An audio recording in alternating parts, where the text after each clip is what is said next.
Hello friends, I'm here today to give you an update on my health since surgery. Long story short, I feel amazing. Like I told my doctor at my 6-week post-op, I didn't even know like that you could feel like this. It's been so long that I was in pain. So that's basically the short story. Getting into a little more detail, I had my surgery April 19th. I got to the hospital around 10 a.m. We did all the check-in stuff. My mom took me. We did all the check-in stuff. We went back to pre-op. They did a pregnancy test. They had me pee in a cup for a pregnancy test. Obviously, there was nothing there. And they did, when the what's it called? The phlebotomist came in to hook up my IV. Since I had never had anything, like any procedures done at that hospital, they had to draw blood, just because she said in case they need to do a transfusion during the surgery, they needed my blood type on file. So we hooked up my IV. It was really weird though. It was in like she kept like going this way and I was like, it's not going to be like on my tattoo, is it? And she's like, oh no, the vein's like right above it. So, like, my IV was, like, right here, and I felt like that was weird, because I've only ever seen it, like, in the back of people's hands. But, yeah, she did the IV in this arm, and then she drew blood from the inside of this elbow. And then I spoke with the anesthesiologist. He asked me what my reaction to anesthesia was, and I was like, we're going to find out together, because I have never been put under for anything. And then the doctor and my surgeon and her nurse came in, and trying to explain to me again what they were going to do. 2 incisions on the left side, 1 incision on the right, and 1 in the belly button. So yeah, it was right at 12. They told me that we were going to the operating room. I remember getting to the operating room and seeing the anesthesiologist again. But he says we had a conversation where he kind of like told me to do the counting thing. I don't remember any of that. The last thing I remember was getting into the operating room and thinking that it didn't look like Grey's Anatomy. But yeah, so the next thing I remember is waking up and I felt like I had to pee. I thought I was going to pee on myself and I was like barely awake. I didn't have my contacts in, so like they had my glasses. And so like I was trying to like wake up enough to where I could tell the nurse that I needed to pee. And I think it actually took me a little bit before I even got to that point. I think it took longer than even I think that it did. If that makes sense. But so I told the nurse that I needed to pee and he put a bedpan under me. And the whole time I remember I had the bedpan under me, but I was still like leaned back mostly. Like I was like barely propped up. And I remember thinking, I'm laying down. I cannot pee on myself like this. I just can't do it. Like, my brain will not let me pee, even though I need to. And then the next time I remember, I kind of was going in and out of it. It took me a really long time to come out of anesthesia. But next thing I remember, that nurse was gone, and it was a lady, and she was like, oh, hi, I'm whatever her name was. I don't remember what her name was. I took over for him, and now I'm going to be with you through your recovery. And I was like, I don't know. Can I have my glasses? Like, I couldn't see anything. I am so blind when I don't have my glasses. Like, stuff has to be, like, this close to my face for me to see it. So, like, I was just really out of it. And I think once I got my glasses, it really helped me kind of wake up a little bit better. So when I got my glasses, I asked for my mom. I wanted her to come back there with me, and the nurse told me that she couldn't come I was in phase 1 of recovery. She couldn't come in to be with me until I was moved into phase 2. And she told me that I wasn't awake enough to move to phase 2 yet. So she got me some apple juice. She asked if I want juice or water or anything. And I rarely ever drink apple juice, but it was one of the options, and I don't know, subconsciously, that's the one I picked. So I laid there, and I wouldn't say, like, I don't really remember being in pain. I just remember feeling really out of it. I didn't realize at that time until they moved me from phase 1 to phase 2. I had asked for the continuous medicine thing. I didn't even realize that that was already like in. It was in. They did it kind of in like right below my stomach. They did it kind of right below my stomach to where there was a tube just feeding pain straight into the area where my uterus was, where the cutting was done. Yeah, and I didn't realize until we were moving that that was already hooked up. And so when I moved from phase 1 to phase 2, I took my apple juice with me. I remember I held onto the cup and I had it like tucked into me, and I just didn't want anybody to take it. When I got to phase 2, Mom was there, and they brought me some graham crackers, which is also not something that I normally eat, but afterward I had a real craving for it, so I don't know what that was. So I sat there, I don't think it was very long. I would say probably 10-15 minutes. I sat there with my juice and my graham crackers, and then I told her I had to pee still, and she told me I could sit up a little bit better, so she brought in a portable toilet, and there was a lot before that I watched where people said that they had told me already that in order to go home I had to pee and I had to walk, but in the videos and stuff that I had watched before, a lot of people said that they really struggled with having to pee, but I did not. TMI, sorry. I did not. As soon as she brought that portable toilet in there, I was like, okay, can I go home now? Because this is done. It hurt. It stung. Because I had the catheter during the surgery. And I did never actually walk anywhere. I don't know if they were considering me going from the bed to the portable toilet, the walking. I guess just in my head I thought I'm gonna have to go across the room or something, but they never did that.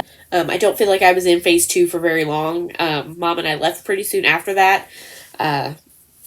They had her go get the car, and then one of the nurse that was there with me wheeled me in a wheelchair to the front door of the hospital and kind of held my hand steady while I climbed into Mom's car. She's an SUV, so it was a little bit of a climb, but not a lot. So yeah, I came home, and the first night I slept in Mom's bed because she has the bed that raises up. But that was the only night, well, there's another one later on, but that was really the only night that I fully slept, in a different position than where I normally do. Which is a little bit propped up. I have a lot of pillows, so my regular sleeping is quite a bit propped up.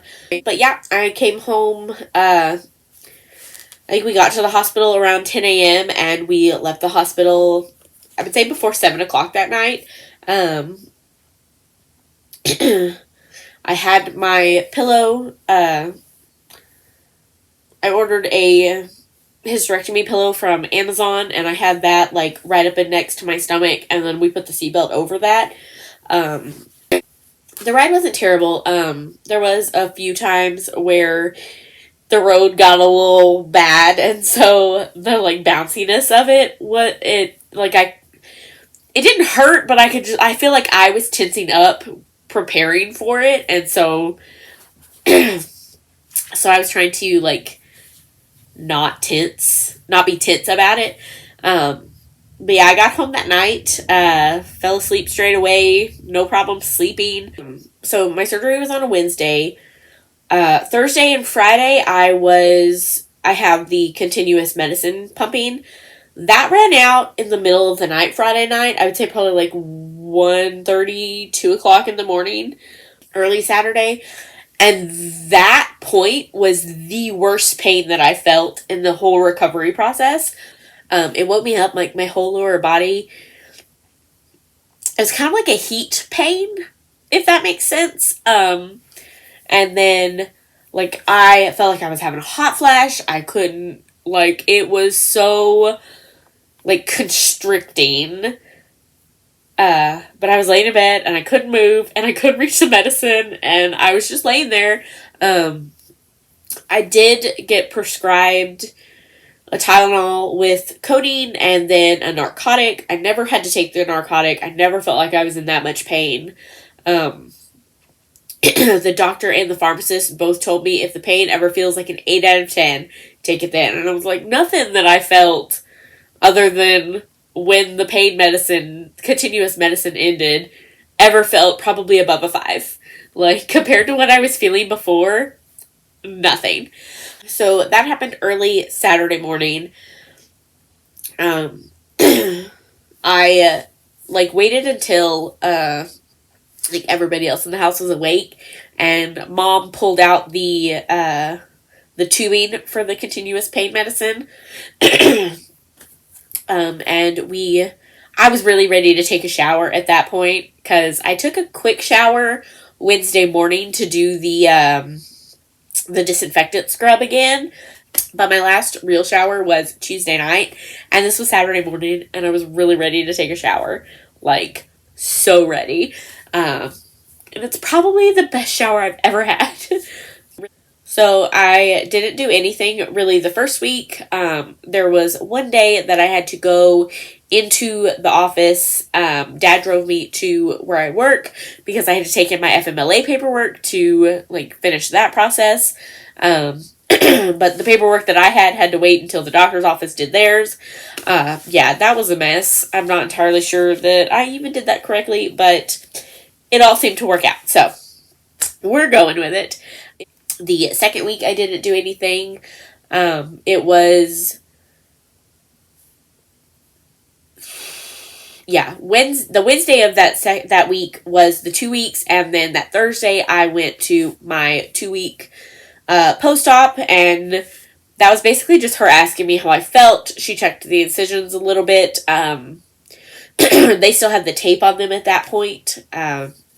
But she said that they were looking fine and that, no, I guess they didn't have tape on them because she told me if I wanted to start doing scar cream to go ahead and do that. But she said they looked fine. She said that it sounded like I felt fine, which I did. And so that they would see me again at the 6-week post-op to still take it easy. I was cleared to drive at that point. She asked me, had I been taking medicine? And I didn't even make it to the 2-week mark taking the medicine. Stopped that on the Sunday before was the last medicine that I took. So I took medicine for about 10.5 days. Pain medicine. I started driving a little bit. Mostly I just would drive to like pick up lunch or run to the grocery store. It was still a while before I drove like off. But yeah, I was cleared to drive. She told me I could lift, but not to go crazy. My first restriction was no more than 15 pounds. So I continued to stay home and read and watch TV. I read 20 books while the 6 weeks that I was off, and I watched 10 seasons of Chicago Fire and rewatched seasons 1 and 2 of Ted Lasso. And then I'm still currently working on season 3 because I feel like I'm gonna cry. So last week was my 6-week appointment. And right before then, my sister, who has also had a hysterectomy, told me that they might have to take the stitches out at the 6-week appointment. And so she was like, that really hurt. And I was a little bit worried about that. But when I got to my appointment, the doctor said everything looked fine. So she didn't take any stitches out. So I don't know if they had dissolved or if, yeah, I don't know. And that I was cleared to, I think she said cleared to exercise, cleared to go back to work, cleared to live your life or something like that. So that was really amazing. So I did get a diagnosis. I got it at the 2-week post-op. The day before my appointment, or no, I think it was a few days before my appointment, my online chart thingy had updated that there were biopsy results. And I didn't understand a word of them. Honestly, I was trying to like Google and then switch back over to this and see what it said so I could Google it some more, and finally I just had to give up. But at the 2-week appointment, she told me that I had a couple of benign cysts on my tubes that they had removed. The tubes had come out, or had been planned to come out anyway. So they just found them on there. And then that back at surgery day, when the surgeon called Mom to let her know that I was out and done and in recovery, she told Mom that my uterus was like ballooned up, bigger than it should have been. And they did find adenomyosis in the walls of my uterus. I asked about the endometriosis, and she said they didn't see any. So the adenomyosis is the one where the lining of the uterus grows within the muscle instead of like inside. So the only thing she could really think of, she said obviously without testing it during these pain times, it was that the adenomyosis was like making my uterus go into different shapes. Like if this side was ballooned up, it would like cause pain this way, or vice versa. If it was this side ballooned up, it would cause pain this way. And she said sometimes it might have just ballooned back and hit like the nerves going to my legs. So from everything that I researched and from how I felt since, I should be relatively pain-free from now on. After my 6-week appointment, I felt like I really thought I was going to have to go back a little bit more often. But they scheduled my yearly exam for next June. I really wanted to say July. I don't know why. They scheduled my yearly exam for next June. And she said unless something happens that I don't need to come back. So yeah, apparently I had adenomyosis. And hopefully with my uterus being gone, that will be not an issue anymore. So thank you guys for all of your prayers and well wishes. And thank you so much for watching, and I will see y'all next time. Bye.